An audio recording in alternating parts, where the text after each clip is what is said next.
कर्तव्य का पालन करो। कर्तव्य का जो पालन करता है वह व्यक्ति नौकर है, मजदूर है, फिर भी आदर पाता है। मैं आज के 12 वर्ष पहले उत्तर प्रदेश में किसी इर्रापुर कुछ गांव था ऐसा, वहाँ ठहरा था। रात में पानी बरसने लगा 10 बजे प्रवचन के बाद। तो नौकर आया, उसने हमारे आयोजक भक्त से कहा, मालिक टार्च दे दो या लालटेन दे दो। बोले क्या करोगे? कहा पानी बरस रहा तो खेत में मेड़ बांध देता हूँ, नहीं बह जाएगा। अरे बोले तुम यार क्या बवाल बनाते हो, रात में वहाँ जाओगे जंगल बंगल में? मालिक बोला। तो नौकर बोला बवाल हम बनाते कि तुम बनाते हो? पानी बरसेगा, फ्री का पानी है, और मेड़ कटी है तो बह जाएगा। और कल कहोगे इंजन लगाओ चल के, तो ये बवाल है कि डीजल भी फूंकोगे, हमको उसी में फंसाओगे। तो मैं रात में चला जाता हूँ, मेड़ बांध दूंगा, तुम सो, तुम क्यों टेंशन लेते हो, हमें टार्च लाओ। तो मालिक ने कहा लो टार्च जाओ। बोले हम हैं नौकर नहीं हैं, हम कर्तव्यवान व्यक्ति हैं। तो जब वहाँ से नौकर रात भर काम करके सुबह आया, पानी फुल हो गया, खेत की जुताई हुई, धान लग गया, रोपा लग गया। तो मालिक ने उसको 1000 रुपये दिए इनाम। कहा ले तो यार हमारा 5000 का तेल बचाया, डीजल, और टाइम भी बचाया, ले ले। नौकर भी यदि कर्तव्य का पालन करे तो बहुत फायदे में रहता है। लेकिन इस भारत देश में 100 में 80 कामचोर, फिर भी भारत विकास की ओर। हाँ, तुम जहाँ ड्यूटी लगाओगे वहाँ मिलेंगे नहीं, इतने कामचोर लोग हैं। चाहे नौकर हो, चाहे पुलिस का सिपाही हो। एक पुलिस का प्रभारी हमारे साथ रो रहा था उत्तर प्रदेश में। बोला हम पुलिस की नौकरी करके भर पाए। हमने कहा कसर हो अगले जन्म में और कर लो और भर पाओ। बोले हमारे साथ में जो आए हैं ये सब कहना नहीं मानते, इधर उधर रहते। तो हमने कहा टाइट करो ना। बोले टाइट क्या करें, सब नर्क है पूरा। तो रो लिया उसने, कहा हम बहुत तंग हो गए। हमने कहा हम शिकायत तुम्हारी ऊपर पहुंचा देंगे। तो बोले आपके सामने इसलिए रोया हूँ, शिकायत न पहुंचाना। रोने से काम बना लिया।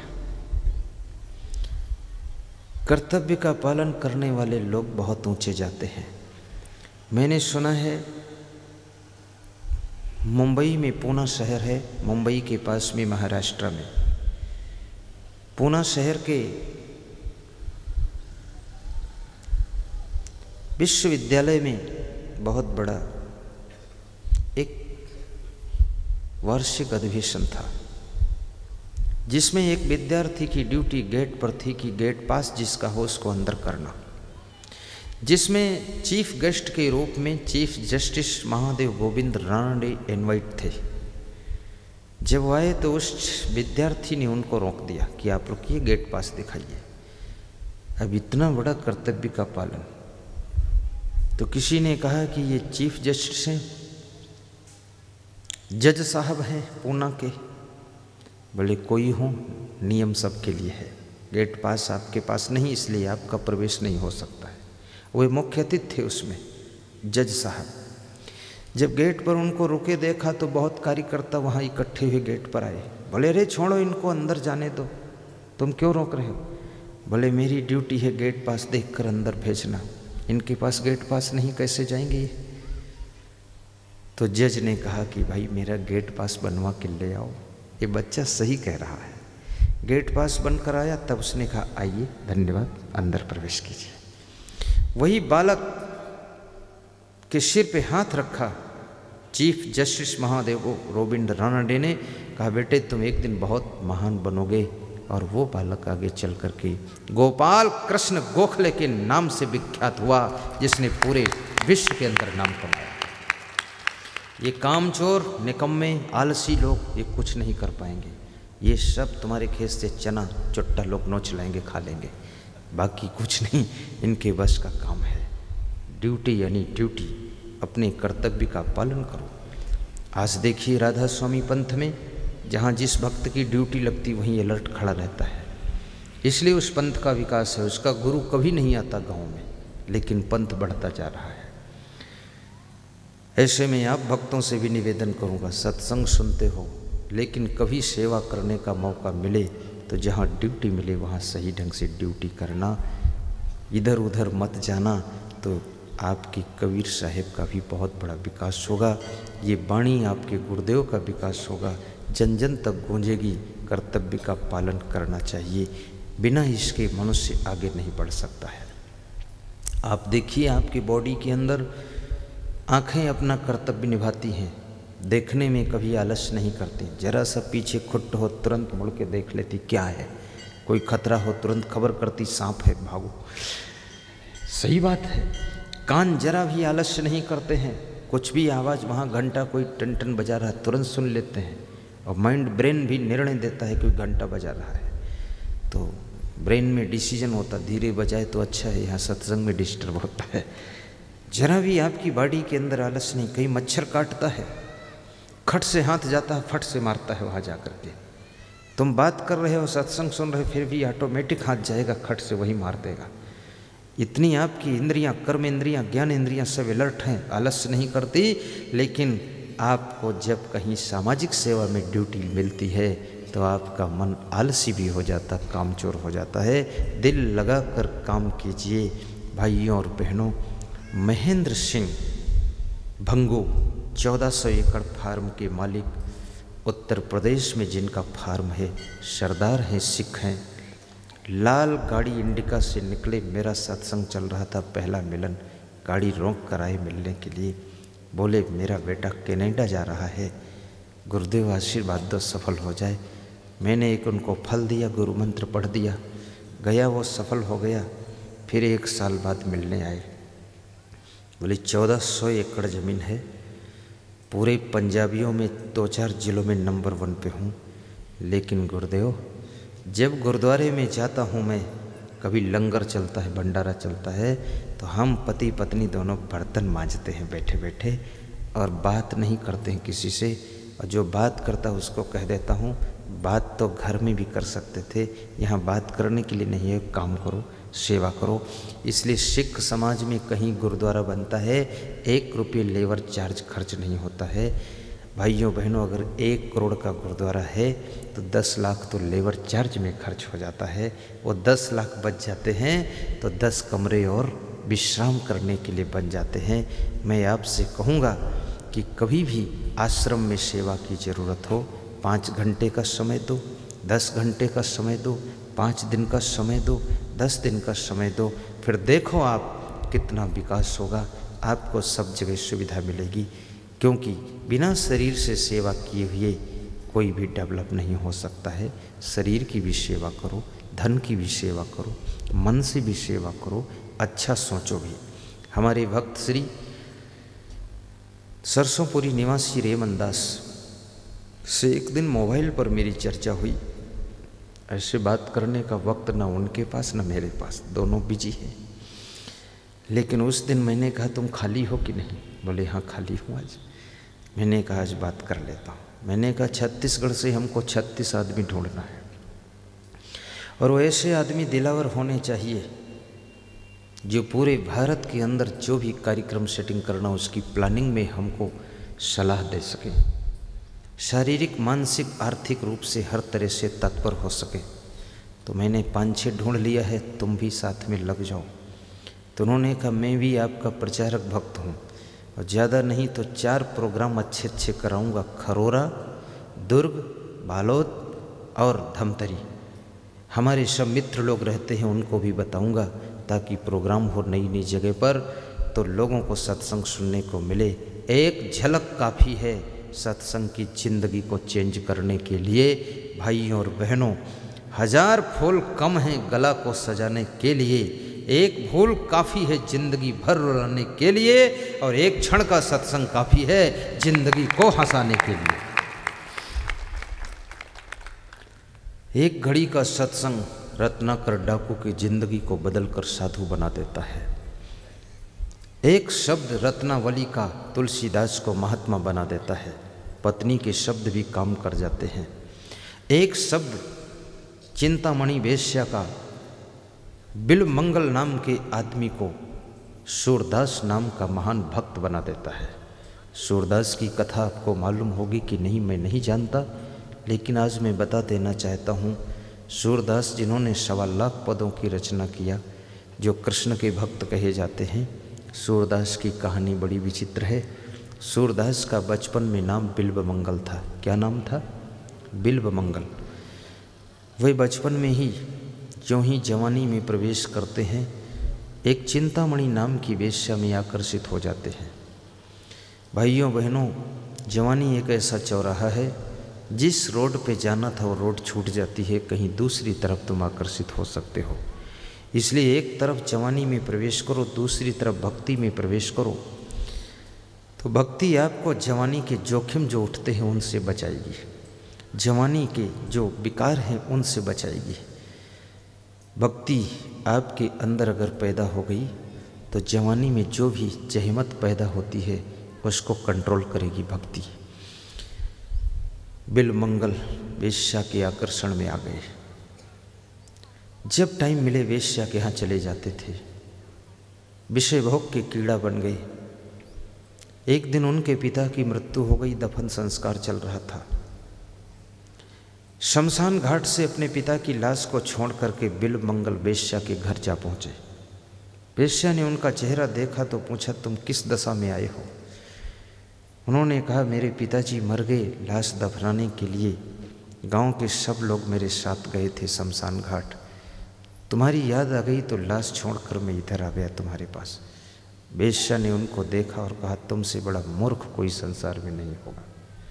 एक लाश वो तुम्हारे पिता की है, दूसरी लाश से मेरा शरीर भी है। इस लाश में आकर्षित होकर तुम अपने कर्तव्य को छोड़कर मेरे पास आए हो। बिल्वमंगल, इस लाश में जितना प्रेम कर रहे हो मेरे शरीर में, इतना प्रेम अगर तुम भगवान में करते, गुरु में करते, तो तुम्हारा बेड़ा पार हो जाता। जाओ बिल्वमंगल, आज से मेरे पास मत आना। जो व्यक्ति अपने पिता को दफन न करके लाश को छोड़कर शमशान घाट पर यहाँ आया है, उससे मैं संबंध नहीं रखना चाहती हूँ। ये शब्द बिल्वमंगल को चोट कर गए। उल्टे पांव वापस आए, पिता की लाश को दफनाया, वैराग्य आ गया और घूमने लगे। घूमते घूमते किसी के यहाँ भिक्षा मांगने के लिए गए। कोई नई लड़की भिक्षा देने आई, उसको देख करके उनका मन फिर चंचल हुआ, तो उन्होंने उस लड़की से कहा, दो गरम गरम सूजा ले करके आओ आग में जला के, ताकि मैं आँखों में मारूं, आँखें फूट जाए। तब उन्होंने आँखें फोड़ लिया। उस दिन से नाम उनका सूरदास पड़ा। लेकिन मेरे विचार से आँखें फोड़ने की ज़रूरत नहीं है, इन आँखों को मोड़ने की ज़रूरत है। भाइयों बहनों, आँख फोड़ करके तुम न वैराग्य कर सकते हो और न तो दुनिया में विकास कर सकते हो। अपनी आँखों को मोड़िए, गलत चीज़ों को मत देखिए, देखने की नज़रिया बदलिए। एक विचारक ने कहा है कि नज़रें बदली तो नज़ारे बदल गए, नज़रें बदली तो नज़ारे बदल गए, और किश्ती ने रुख बदला तो किनारे बदल गए, तो किनारे बदल गए, किनारे बदल गए। नाव खेने वाला मल्लाह जब अपना रुख बदलता है, तब जिधर रुख कर देता है नाव उधर चली जाती है। जानी थी उत्तर किनारे तरफ मोड़कर दक्षिण किनारे ले जाता है। भाइयों बहनों, आपकी ज़िंदगी की नाव आप खे रहे हो। मल्लाह के रूप में सदगुरु को चुन लेना और अच्छी तरह से इस नौका को चलाना, गुरुदेव के हाथ में सौंपना। आपकी जीवन नौका कहीं डूब ना जाए, भंवर चक्कर में फंस न जाए। अच्छी बातें सबकी मान लेना। आपकी पत्नी भी अच्छी बात कहे, सत्संग के शब्द कहे, उसको भी धन्यवाद देना। एक वेश्या गा रही थी, मैंने बचपन में सुना था, बड़ा अच्छा गीत था। अर्थ उस समय नहीं समझता था, लेकिन अब अर्थ समझा मैं सत्संग में उसको कभी कभी गाता हूँ। वो गाती थी कि जो आग लगाई है तुमने, उस आग से तन मन जल जाए। बहुत अच्छा गीत है। यानी मनुष्य स्वयं काम क्रोध लोभ मोह की आग लगाता है, ईर्ष्या की आग लगाता है, और उस आग में उसका तन मन जलता रहता है। कबीर साहब कहते, नर हर लाग बिकार दो ईंधन मिले न बुझावन हारा। हे नर तू हरि में लग, तेरे अंदर बिना ईंधन की आग लगी है, मनोविकारों की आग, उसमें तो जल रहा काम क्रोध लोभ मोह में। ऐसे वो वेश्या गाती थी कि जो आग लगाई है तुमने, उस आग से तन मन जल जाए, और जो प्यास बुझाई सद्गुरु ने, उस ज्ञान से तन मन खिल जाए, उस ज्ञान से तन मन खिल जाए। कभी कभी पागल आदमी भी बहुत अच्छी बात बोल देता है। एक पागल सड़क पर तूफान मचाता जा रहा था, कह रहा था किसी पे आक्रमण करना पाप है, लेकिन कोई तुम पे आक्रमण करे तो मुकाबला करना बहुत बड़ा पुण्य है। था पागल लेकिन बात बहुत ऊंची बोल रहा था। कभी कभी राजनीति में काम करने वाले बात बहुत अच्छी बोलते हैं, और ये भी मैं कहूँगा अच्छी बात बोलने वाले स्वयं अच्छा प्रयोग कर पाते कि नहीं इसकी भी टेंशन मत लेना, लेकिन तुम उससे फ़ायदा उठा लेना। गाय स्वयं दूध देती है लेकिन दूध नहीं पीती है, वो घास खाती है। तुम सोचो गाय दूध नहीं पीती, मैं क्यों दूध पीऊँ, इसकी टेंशन मत लो, उसको घास खाने दो, पर दूध दे रही वो दूध तुम पी लो। कोई अच्छी बात कहता उसका प्रयोग तुम कर लो तो तुम्हें दूध पीने को मिल गया, तुम सुधर जाओगे, बलवान हो जाओगे। कई बार लोग कहते हैं ना, अरे पहले अपने को सुधारें फिर हमको कहें। अरे छोड़ो यार, हम कहते वो कुछ भी तुम्हारे लिए अच्छी बात कह रहे तुम ले लो। हर बाप अपने बेटे को अच्छी बात बताता है कि बेटे तुम बीड़ी मत पीना, लेकिन बाप गुड़ाखू घिसता है। तो बेटा पूछता पिताजी आप गुड़ाखू क्यों घिसते हो? तो बाप कहता बेटा मैं बचपन से कुसंगत में पड़ गया, इसलिए घिसने की आदत पड़ गई, और 50 साल घिस चुका हूँ, 10-5 साल और घिस लेने दे, फिर शरीर ही घिस जाएगा, क्यों टेंशन लेता है। लेकिन तू मत घिस, ये घिसने से कोई फ़ायदा नहीं, क्योंकि मैं घिस के देख लिया, इसमें कुछ भी सुख नहीं है, पर आदत है इसलिए छोड़ नहीं पाता हूँ। अब आप सोचो कि बाप घिसता तो मैं भी घिसूँगा, क्या बात करते हो? बाप के पैर में लेटरिन लग जाए तो तुम भी लगाओगे जा कर के? बाप कहीं नदी में डूब जाए तुम डूबोगे जा कर के? बाप बीमार हो जाए तो तुम जानबूझ के बीमार बनोगे? ऐसा नहीं है।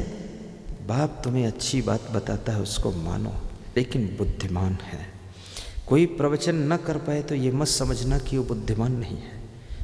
प्रवचन करना कोई बुद्धिमान, ये तो एक अभ्यास हो गया, चलो चल रहा है।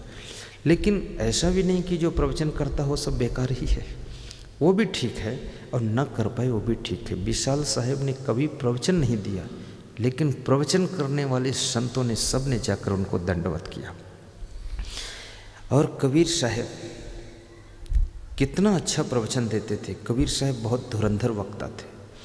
आप में जैसा गुण हो उसका प्रयोग करो, लेकिन प्रवचन न करने वालों का भी सम्मान करो। जैसे गन्ना टेढ़ा होता है फिर भी रस तो मीठा ही होता है, ऐसे कोई संत प्रवचन नहीं देता है फिर भी उस संत की सानिध्य और उसकी सेवा आपके लिए कल्याणकारी होती है। जैसे टेढ़ा गन्ना भी रस मीठा दे देता है, ऐसे सीधा साधा संत भी आपका कल्याण कर सकता है। कोई छोटे छोटे संत जिनको लोग बोलते हैं, गांव-गांव में जा कर के लाखों लोगों की ज़िंदगी बदल डाली उन्होंने। अभी मैं महाराष्ट्र में गया तो एक 42 गांव का क्षेत्र है जिसको बोलते हैं, क्या बोलते हैं, याद है? हाँ, रघुवा पट्टी, वो साहिब जानते हैं रघुवा पट्टी। नहीं, उस पट्टी में सब संत करीब करीब जा चुके, हम ही बाकी रहे थे। पिछले साल मैं भी गया तो वहाँ कलम्भा गांव में मैं गया था, तो बता रहे थे कोई संत हमारे थे, 42 गांव को उसने चेंज किया है, पूरे 42 गांव भक्ति में जोड़ा, कबीर साहब में जोड़ दिया। 42 गांव। हर संत के अंदर शक्ति है। ये जितने संत बैठे हैं ये सब काम कर रहे हैं। ये गांव-गांव में जाकर कोई भजन सुनाता, कोई खंजड़ी बजा देता है, और कोई थोड़ा प्रवचन कर देता है, कोई घर घर में सुना समझा देता है, लेकिन हज़ारों हज़ारों परिवारों के मांस मछली इन्होंने छोड़ाया है, अंडे मुर्गे छोड़ाया है, दारू छोड़ाया है, सुधार किया है। इसलिए ये सब संतों को धन्यवाद देना चाहिए और ताली बजाकर इनका स्वागत करना चाहिए। तो मैं बोलता हूँ वो नहीं बोलते तो इसका मतलब वो बेकार हैं, ऐसा नहीं है। मेरा टेप रिकॉर्डर नया है, आवाज़ अच्छी निकलता है, इसलिए वो सब लोग मेरे टेप रिकॉर्डर को ज़्यादा बजाते हैं, बाकी उनका थोड़ा रेस्ट रहते हैं। जब मैं नहीं होऊंगा तो वो बोलेंगे फिर। लेकिन सभी संत प्यारे हैं, मैं आप सबको धन्यवाद देता हूँ। सत्संग का लाभ लीजिए, बुराइयों को त्याग कीजिए, मन के मैल को धो लीजिए, अपने आप को अच्छा बनाइए, आपका कल्याण होगा। और बंदे कर ले आपने बेरा। सदगुरु कबीर साहब कहते हैं, हे बंदे अपना कल्याण तू स्वयं कर। आनंद शिष्य पानी लेने के लिए जाता है, पानी नाला में गंदा है क्योंकि बैलगाड़ी निकली है, कमंडल खाली लेकर आता है। बुद्ध ने कहा, आनंद खाली कमंडल लाए हो, प्यास लगी है। गुरुदेव नाले का पानी गंदा है क्योंकि बैलगाड़ी निकली है। आनंद तुम जाओ, पानी साफ हो चुका है। आनंद जाता है, तब तक पानी साफ हो गया। नदी बदल गई है, पानी बदल गया है। भर कर कमंडल लाया, पानी गुरुदेव को पिलाया। बुद्ध ने कहा कि आनंद, जैसे नदी का पानी हर समय चेंज हो जाता है, क्षण क्षण नया ताज़ा होता है, ऐसे इस संसार के लोग भी हर क्षण बदलते रहते हैं। इसलिए जब आदमी के साथ व्यवहार करो तो उससे उसी समय रीडिंग करो, पढ़ो, अध्ययन करो, तब व्यवहार करो। क्योंकि सुबह जो आदमी खुश था वो दोपहर में दुखी हो सकता है, दोपहर में जो दुखी है शाम को गुस्सा में आ सकता है, शाम को जो गुस्सा में है तो रात में वो माफ़ी मांग सकता है। इसलिए आदमी को हर समय देख करके उसके साथ व्यवहार कीजिए। आते हैं जिस समय जिस चीज़ की ज़रूरत होती है, कभी आपके पिताजी डांट देंगे, कभी माँ आपकी डांट सकती है, कभी सासू जोर से बोल सकती है, कभी बहू आपकी थोड़ा हल्ला मचा सकती है। लेकिन मैं कहूँगा आदत ना बन जाए हल्ला मचाने की, चिड़चिड़ाने की, डांटने की आदत ना बन जाए। जब कोई आदमी डांटने को ना मिले तो जानवरों को डांटना शुरू कर दोगे तुम। थोड़ा आदत बनने मत देना।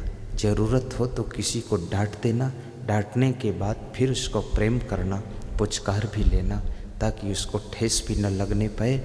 और ज़रूरत पड़े तो समझा भी देना, ज़रूरत पड़े तो उसको माफ़ भी कर देना, क्योंकि गलतियों को माफ़ करना भी बहुत ज़रूरी होता है। इंसान गलतियों से मुक्त कभी नहीं होता है, गलतियां होती रहती हैं। कभी उससे चाय ढुलक जाएगी तो कभी घी ढुलक जाएगा, और कभी उससे चूल्हा बिगड़ जाएगा, और कभी उससे टार्च फूट जाएगी। ये छोटी छोटी गलतियां दिनचर्या में होती रहती हैं, इनको सहने की भी ज़रूरत है। और जिससे आज गलती हो रही है वही व्यक्ति एक दिन एक टार्च फोड़ा है और दूसरे दिन ऐसी कमाई करेगा कि टार्च की फैक्ट्री लगा देगा। इसलिए गलती को माफ़ कीजिए और उसकी प्रतिभा का विकास होने का मौका दीजिए। एक बालक बहुत शैतान था। चाय बन रही थी, केतली के ढक्कन पर वो कुछ वजन रख देता है। उसकी चाची आती है, उसको डांटती है कि तू पागल है, केतली के चक्कर में क्यों पड़ा है। डांट करके चली गई चाची, तो केतली का ढक्कन दब जाता है। थोड़ी देर बाद स्टीम बनती है, साइड से स्टीम निकलती तो और वज़न रखता है। थोड़ी देर बाद फिर साइड से स्टीम निकलती है, फिर और वज़न रखता है। तब तक चाची आती है, कहती है तेरा दिमाग फेल है क्या। बोले फेल नहीं है, एक नई खोज हो गई है कि स्टीम में बहुत बड़ी शक्ति है। मैंने बहुत वजन रखा, उसको स्टीम उठा देती निकलती है। तब उसने स्टीम का रेल का इंजन बनाया, जिस बालक का नाम जेम्स वाट था। अब सोचिए आप क्या गजब का काम किया है। बालक के अंदर छुपी हुई प्रतिभा को पहचानिए, उसकी कद्र कीजिए। आज हमारे भारत देश का जितना चाहिए उतना विकास क्यों नहीं हो सका? क्योंकि भारत देश की सरकार भारत में पैदा हुई प्रतिभाओं का सदुपयोग नहीं कर पाती है। यहाँ जो बुद्धिमान और प्रतिभावान पैदा होते हैं वे सीधे अमेरिका, लंदन चले जाते हैं, और यहाँ उनका प्रयोग सही नहीं हो पाता है। ना तो सरकार उनको फैसिलिटी दे पाती है और ना उनको पैसे वेतन में दे पाती है, ना उनके प्रयोग करने की मशीन दे पाती है। तो हमारे देश की प्रतिभा दूसरे देश में जाकर के विकास के फाटक खोलती है और हमारा देश पिछड़ जाता है। हमारे देश की शक्कर दूसरे देश के लोग खाएं और हमारे देश के लोग नमक फाँकते रह जाएं, तो कितना बड़ा दुर्भाग्य है। इसलिए नेताओं से भी मैं निवेदन करता हूं, अपने अपने स्वार्थ में कृपया मत भूलें। केवल अपना बेटा और बेटी, पेट और पेटी, इसी के चक्कर में पड़े रहने वाले नेता ये देश के बहुत नुकसानदायक होते हैं। क्या लेना है, क्या देना है, पैसा के लोभ में मत पड़ो। सही डिसीजन लेकर के देश के विकास के लिए सही सही कार्य कीजिए, देश का उत्थान कीजिए। लोभ की कोई सीमा नहीं होती है। पूरे विश्व का धन आपको दे दिया जाए फिर भी लोभ शांत नहीं हो सकता है, और संतोष रूपी धन मिल जाए तो आप 10,000 रुपये में भी तृप्त हो सकते हैं। इसलिए कबीर साहब कहते हैं, गोधन गजधन बाजधन और रतन धन खान, जब यावे संतोष धन सब धन थोड़ी समान। ध्यान से सुनना। बंदे कर ले आप निबेरा, आप जियत लख आप ठौर कर मैं कहाँ घर तेरा। कबीर साहब कहते हैं, जीते जी अपने आप को देखो, पहचानो कि तुम कौन हो। दुनिया को तुमने बहुत देखा लेकिन स्वयं को नहीं देखा कि मैं कौन हूँ, तो दुनिया देखना व्यर्थ हो गया। दुनिया को बहुत सुना तुमने लेकिन अपने भीतर के संगीत को बिल्कुल नहीं सुना, तो सब सुनना व्यर्थ हो गया। दुनिया में बहुत सारे काम किए तुमने लेकिन अपने आत्मा के कल्याण का काम बिल्कुल नहीं किया, तो सब काम व्यर्थ हो गए। इसलिए याद रखना, आत्म कल्याण का काम भी कीजिए। तुम शरीर नहीं हो, तुम शुद्ध बुद्ध चैतन्य स्वरूप आत्मा हो। तुम स्त्री पुरुष नहीं हो, तुम गाय भैंस नहीं हो, तुम बच्चा बच्ची नहीं हो, तुम सास बहू नहीं हो, तुम माता पिता भी नहीं हो। ये तो शरीर के सब रिश्ते नाते हैं। तुम अगर हो तो शुद्ध बुद्ध चैतन्य स्वरूप अजर अमर अविनाशी आत्मा हो, चेतन हो, जीव हो, अमर हो। तुम कभी मरते नहीं हो। शरीर का जन्म बार बार होता है, मरण बार बार होता है, लेकिन ये आत्मा जन्म मरण से पार है। वो परम तत्व तुम हो। अपने को पहचानो तो सारे दुखों से पार हो सकते हो। अपने को आप भूल के हैरान हो गया, माया के जाल में फंसा वीरान हो गया। माया के जाल में फंसा वीरान हो गया। अपने को आप भूल के हैरान हो गया। अपने को आप भूल के हैरान हो गया।